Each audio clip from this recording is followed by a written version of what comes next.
किसी का भी हीमोग्लोबिन डाउन नहीं रहेगा। और माताओं बहनों में ज़्यादातर में, क्योंकि हर महीने मंथली में ब्लड लॉस होता है तो हीमोग्लोबिन की कमी हो जाती है। किसी भी तत्व की हमारे जीवन में कमी नहीं रहनी चाहिए। मंडूकासन योग मुद्रासन एक अनुष्ठान की तरह करो।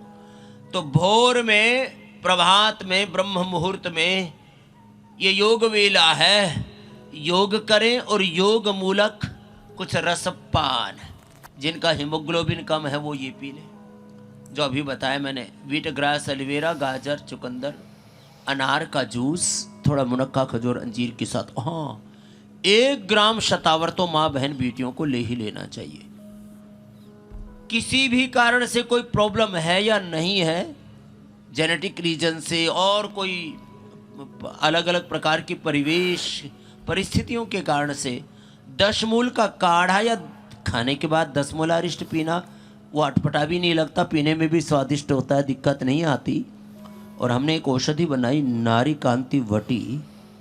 और यदि किसी को किसी भी कारण से, हार्मोनल इम्बैलेंस से, थायराइड से, ओबेसिटी से, वात पित्त कफ त्रिदोष के असंतुलन से, विशेष करके पित्त दोष के बढ़ने से इनफर्टिलिटी आने की संभावना है, तो संतति सुधार, तो इतना कर ले, अंकुरित ले और सादा आहार, सात्विक आहार ले।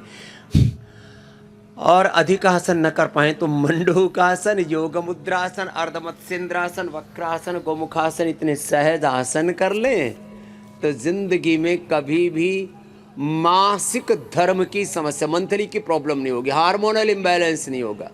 यदि किसी को थायराइड आदि है तो सर्वांगासन, हलासन, चक्रासन, उष्टासन, सिंहासन, उज्जाई आदि प्राणायाम कर लिया तो थायराइड भी कंट्रोल ही नहीं, पूरा क्योर हो जाता। थोड़ा थायरोग्रिड धनिया के पानी के साथ और दे देते हैं और थायराइड का ही पॉइंट दबा देते हैं। ये अंगूठे के नीचे मीनाक्षी जी, ये थायराइड का पॉइंट है और ये जो पॉइंट है ये इनफर्टिलिटी का है। ये लो, ये पॉइंट, ये बड़ा ज़बरदस्त है।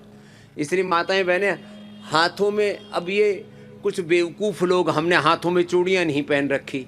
चूड़ियाँ कोई कमजोरी का प्रतीक नहीं है, वो तो हमारी जीवन पद्धति का हिस्सा है।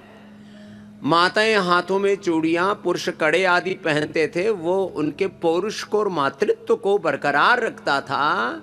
हाथों में कलावा आदि पहनते हैं, ये सब भी इसके पीछे का एक विज्ञान ना समझ करके ऐसे ही कुछ बावले लोग कुछ कुछ बड़बड़ाते रहते हैं, उसकी बात तो अलग है। लेकिन माताओं बहनों के जीवन में कोई समस्या नहीं आएगी यदि योग मूलक जीवन